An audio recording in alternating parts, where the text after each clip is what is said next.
Shalom, salam sejahtera. Jumpa lagi bersama dengan saya dalam renungan hari ini. Mari kita siapkan hati kita, mari kita berdoa. Kami mau membaca dan merenungkan firman-Mu ya Tuhan. Mohon pimpinan Roh Kudus sehingga kami dapat mengerti firman-Mu dengan baik. Dan setelah itu kami dapat menerapkan dalam hidup kami. Dalam nama Tuhan Yesus kami berdoa. Amin. Mari kita membaca firman Tuhan, Matius 15 ayat 28. Matius 15 ayat 28. Maka Yesus menjawab dan berkata kepadanya, "Hai ibu, besar imanmu. Maka jadilah kepadamu seperti yang kau kehendaki." Dan seketika itu juga anaknya sembuh. Renungan kita saya beri judul atau tema, Iman yang Besar. Saudara-saudara, ketika seorang perempuan Kanaan mendengar berita kedatangan Yesus ke daerah Tirus dan Sidon, dia berusaha untuk menjumpai Yesus sekalipun ada kendala. Apa kendalanya? Bahwa perempuan ini adalah non-Yahudi, dia bukan orang Yahudi, tidak bersahabat dengan orang Yahudi. Dia seorang perempuan yang tidak dianggap, bahkan dia disamakan dengan anjing. Dihalangi oleh murid-murid, didiamkan oleh Yesus pada awalnya. Jadi tidak mudah bagi dia untuk bisa berjumpa dengan Yesus, apalagi mengalami kuasanya. Tetapi kita lihat dia sabar, bahwa perempuan ini, ibu ini gigih dan tidak gampang menyerah. Ia dihina, namun dia tidak merasa terhina. Karena dia merasa pantas diperlakukan apa saja. Dia sadar bahwa dia tidak punya hak untuk mendapatkan pengakuan dan pertolongan Yesus. Sekalipun demikian, dia terus maju. Tidak ada kata mundur. Inilah yang disebut oleh Yesus sebagai iman yang besar. Yesus berkata kepadanya, "Besar imanmu." Pengakuan ini bukan tanpa alasan. Yesus sudah melihat perkembangan imannya.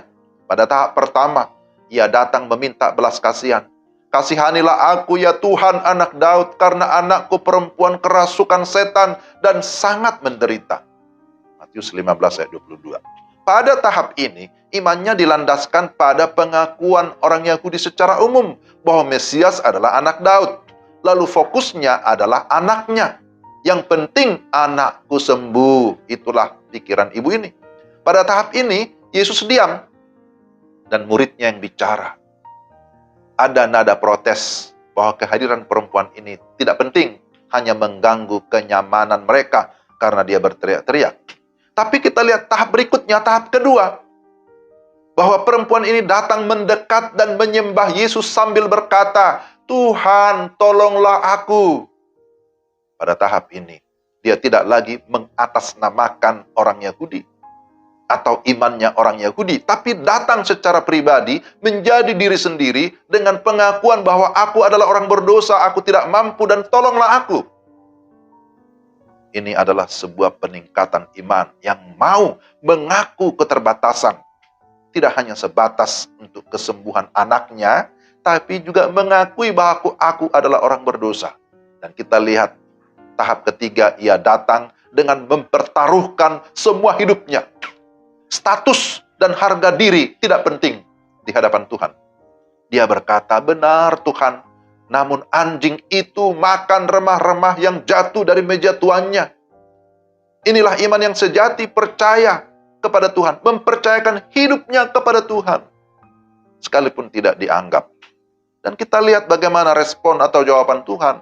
Jelas sekali dalam ayat 28, ibu ini mendapat jawaban double, jawaban rangkap. Pertama, dia dipulihkan, statusnya diangkat, dari hina jadi mulia. Dia dipanggil bukan sebagai anjing, tetapi dia dipanggil sebagai ibu. Hai ibu. Kedua, seketika itu juga anaknya sembuh. Mujizat terjadi. Tapi perhatikan, iman mendahului mujizat.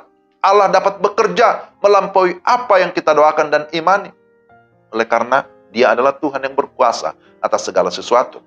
Dia mengasihi semua orang tanpa terkecuali. Tidak ada batasan Yahudi atau bukan Yahudi. Yang terpenting adalah kita mau sungguh-sungguh datang kepada Yesus dalam situasi apapun. susah atau senang, tetap mengandalkan Tuhan, maka kita pasti akan mendapatkan pertolongan. Mari kita berdoa. Tuhan, terima kasih untuk firman-Mu yang sungguh menguatkan kami. Tolonglah kami supaya kami tetap beriman kepada Tuhan dalam segala situasi apapun. Dan kami percaya bahwa Tuhan selalu peduli akan setiap kehidupan kami. Terpujilah nama-Mu dalam nama Tuhan Yesus. Amin. Demikianlah renungan kita. Tuhan memberkati saudara-saudara sekalian. Shalom.